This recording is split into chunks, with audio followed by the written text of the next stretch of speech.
राम सलाम सभी भाइयों को फिर से एक प्रणाम, फिर से वापस आने के लिए और पिछले वीडियो पे प्यार देने के लिए फिर से एक बार धन्यवाद। प्यार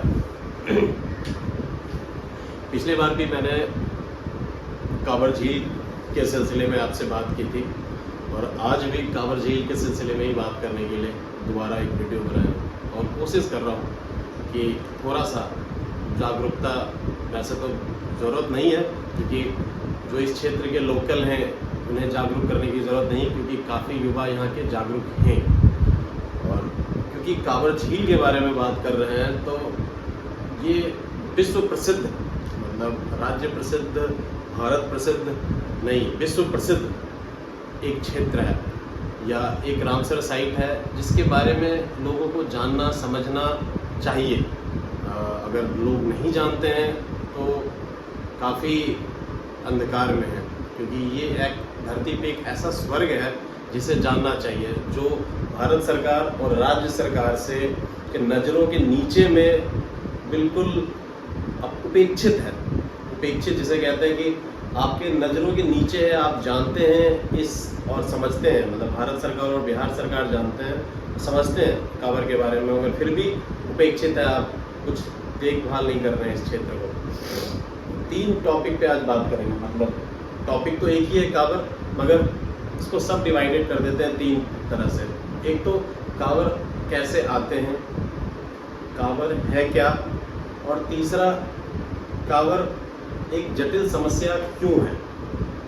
तो पहला जो है कि हम कांवर आते कैसे हैं, तो बिहार राज्य में एक ज़िला है बेगूसराय, 29 जिलों में से एक ज़िला है बेगूसराय, काफ़ी समृद्ध ज़िला है। आईओसी फर्टिलाइज़र काफ़ी इस क्षेत्र में, और यहाँ के एमपी हैं हमारे गिरिराज सिंह, और राज्यसभा सांसद हैं राकेश सिन्हा। और ये जो क्षेत्र पड़ता है ये चेरिया बरियारपुर विधानसभा क्षेत्र में पड़ता है। जैसे चेरिया बरियारपुर विधानसभा में के अंदर में छोराही, खुदामनपुर और मंझौल, ये 3 क्षेत्र पड़ते हैं।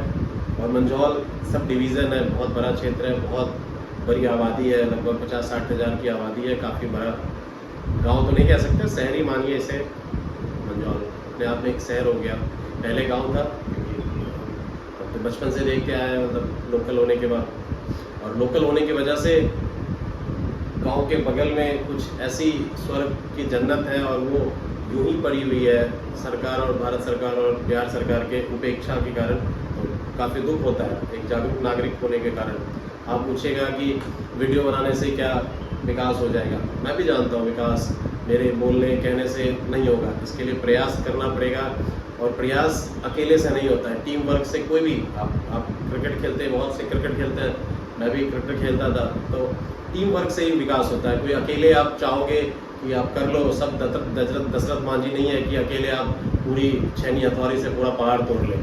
तो उसके लिए टीम वर्क की ज़रूरत पड़ती है कोई भी चीज़ों के लिए, और एक सफल नियत, आप नियत में सब एक नीति साफ होनी चाहिए और नियत साफ होनी चाहिए, तभी आपका कोई कार्य आप कर रहे हैं तो उसमें आप अच्छा हासिल कर पाइएगा। तो छोड़िए, बहुत लंबी टॉपिक है, ज्ञान की बातें नहीं करते हैं, सीधा मुद्दा करते हैं कि कांवर पहुंचा कैसे जाए। तो पटना से लगभग 150 किलोमीटर की दूरी पे बेगूसराय करके एक जिला है, वहाँ से 16 किलोमीटर पे मंझौल पड़ता है। आप मंझौल आ जाइए, मंझौल में ई रिक्शाओं का एक चेन बना हुआ है, तो ई रिक्शा का बहुत प्रचलन हो गया, बैटरी वाले ई रिक्शा। पहले तो लोग पैर से चलाया करते थे, हम लोग के ज़माने में पैर से चला के रिक्शा पे बैठ के आराम से एक शहर से दूसरे शहर रिक्शा से चले जाते थे। अब तो खींचने वाला रिक्शा बंद ही हो गया, अब तो दुनिया बढ़ रहा है। तो ई रिक्शा से आप यहाँ से 3-4 किलोमीटर दूरी पे जयमंगला का मंदिर है, उसके आसपास के क्षेत्र को ही कांवर कहते हैं। सारे क्षेत्र जो है वो कांवर है, कांवर के नाम से ही जाना जाता है। जो लोकल है उन्हें बताने की ज़रूरत नहीं है, बेवकूफ़ी होगा, और जो बाहरी हैं तो एक बार आएंगे तो उनकी खूबसूरती पे वैसे ही मंत्रमुग्ध हो जाएंगे। तो छोड़िए, अब आपको दूसरे टॉपिक पे बात करते हैं, कांवर के बारे में। पिछले बार भी आपको बताया था कि स्वच्छ पानी, फ्रेश वाटर का ऑक्सबो लैक का एशिया का सबसे बड़ा लैक है, तो लेके आए, सब बताया था आपको, सारी चीज़ें आपको बता रखी थी। बहुत ज़्यादा बताने की ज़रूरत नहीं है क्योंकि बहुत चीज़ें पढ़ने लिखने को गूगल पे भी मिल जाती हैं, बहुत ऐसी अंदर डीप में नहीं जाते हैं क्योंकि वीडियो बोरिंग हो जाएगी।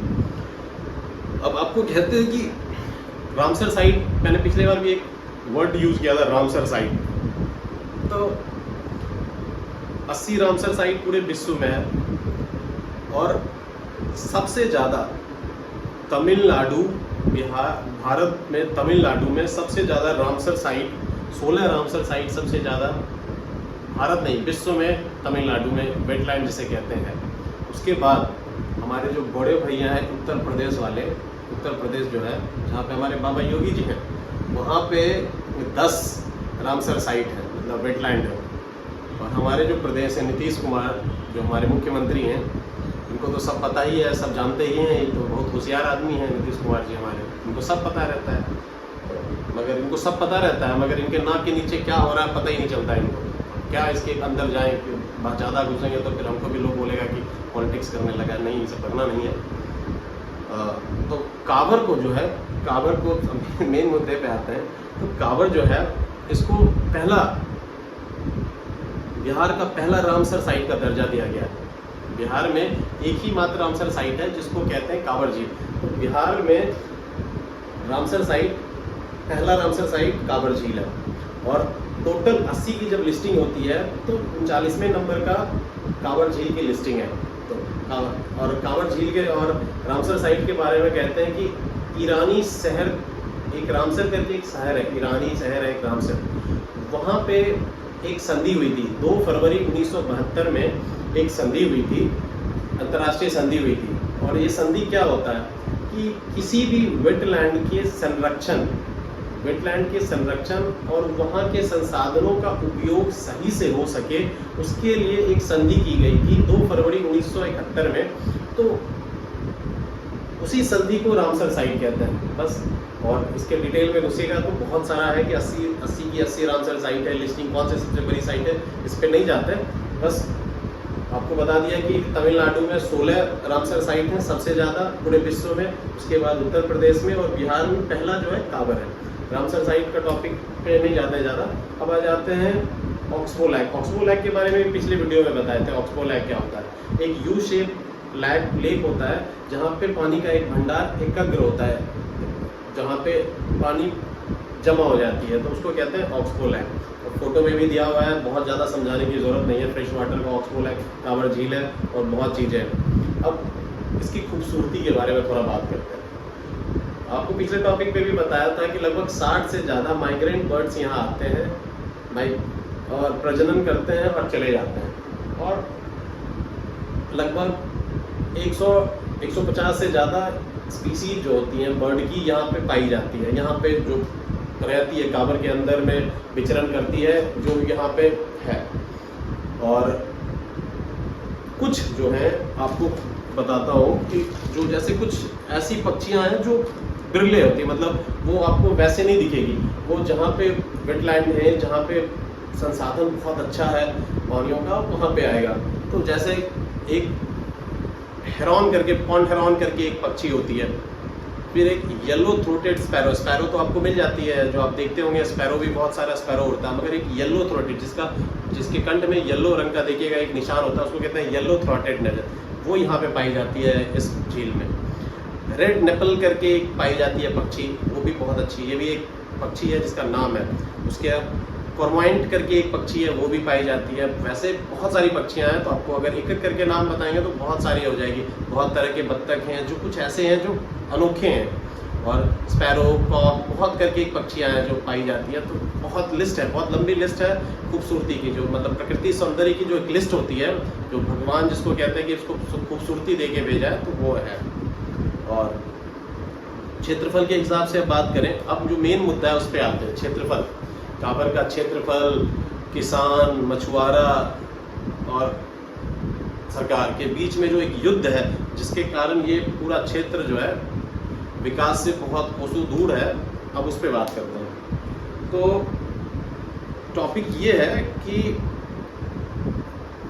1972 मतलब वन जीव संरक्षण अधिनियम 1972 के तहत एक अधिसूचना जाहिर की गई थी कि कांवर क्षेत्र में 15,000 एकड़, 15,000 मतलब 10,000 और 5,000 15,000, मतलब अगर जिसको सिंपल भाषा में बताए तो 1 2 3 4 नहीं, 15,000 एकड़ जो है कांवर झील की जमीन जिस पे अधिसूचना जाहिर कर दी गई है, जो आप खरीद फरोख्त नहीं कर सकते।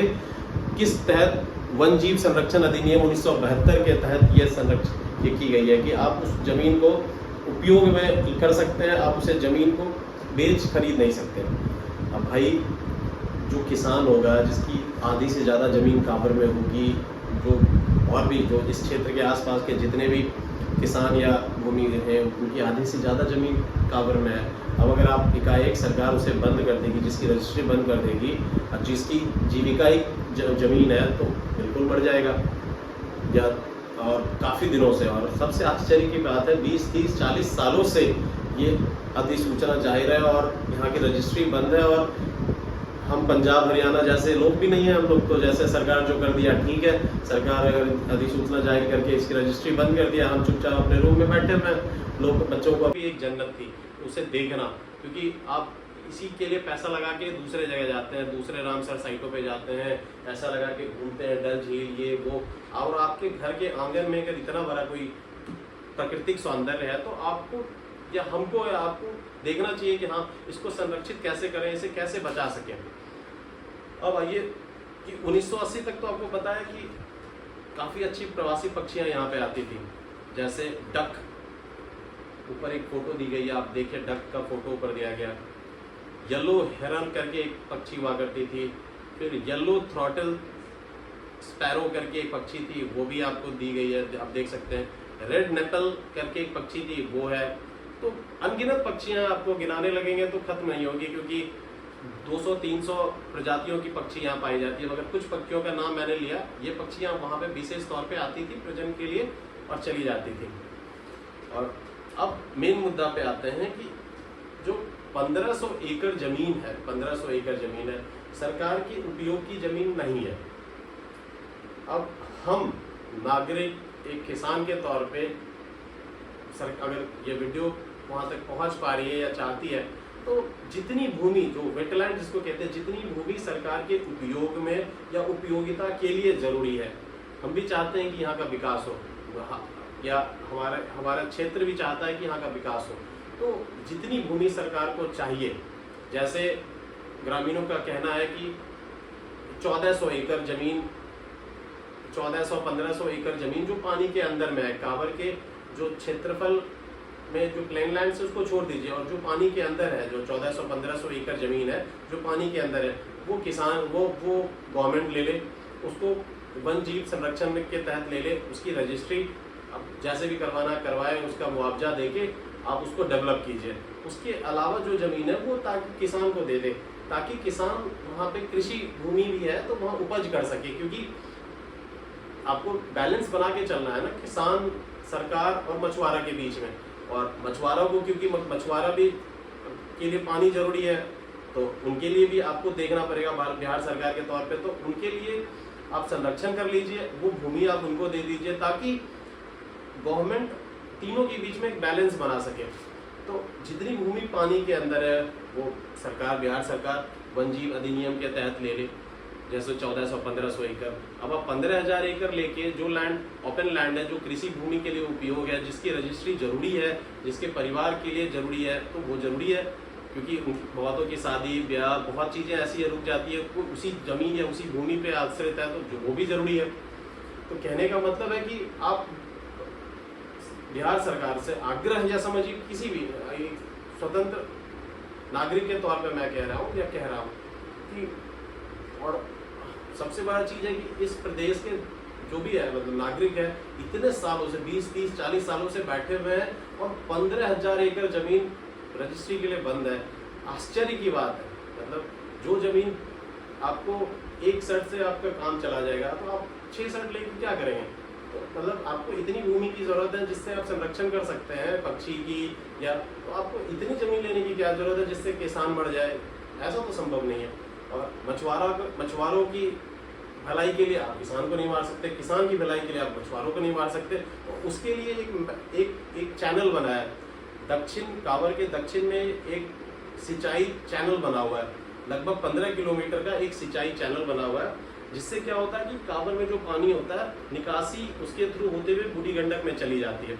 उससे क्या होता है कि मछुआरा को भी फायदा होता है और पानी निकासी होने के बाद खुला लैंड हो जाता है ताकि आप कृषि भी कर सकते हैं। तो वो भी चैनल बहुत दिन से ब्लॉक है, ना उसकी सफाई हो पाती है, ना निकाल। पहले जो जागरूक समाज सेवी थे वो जाते थे, वहाँ रुकते थे, करते थे पहले, क्योंकि मेरी भी उम्र ठीक ठाक है, तो मुझे पता है, मैंने देखा है कि जो पहले के यहाँ पे यही ग्राम के मंझौल ग्राम के भी पहले के जो समाज सेवी है, मैं नाम नहीं लेना चाहता, बहुत सारे ऐसे हैं जो वहाँ रुकते थे, कैंप लगाते थे, नहर साफ कराते थे, उसके थ्रू पानी निकलता था और फिर कृषि होती थी। अब ना नहर साफ होता है, पानी जमा का जमा है, रजिस्ट्री बंद है, किसी को कोई मतलब नहीं लग रहा है, पूरा समाज सोया हुआ है, ऐसा लग रहा है कि किसी को कोई लेना देना है ही नहीं किसी क्षेत्र से। तो मैं हाथ जोड़ से बिहार सरकार, केंद्र सरकार और यहाँ के युवाओं से खासकर, क्योंकि यहाँ के युवाओं में बहुत पोटेंशियल है, मैंने देखा है कि यहाँ के युवा काफ़ी चीज़ों में बहुत ज़्यादा आगे बढ़ चढ़ के हिस्सा लेते हैं। तो हमको लगता है कि पहले, बीच में और अब जो है हमको लगता है कि इसका निदान निकलना चाहिए, क्योंकि अब जनता भी जागरूक हो गई है। अब सोशल मीडिया का पावर भी आ गया है कि आदमी सरकारों तक पहुंच जा सके इसके माध्यम से। तो मुझे अनुरोध है कि इस समस्या का निदान निकले। जय श्री राम।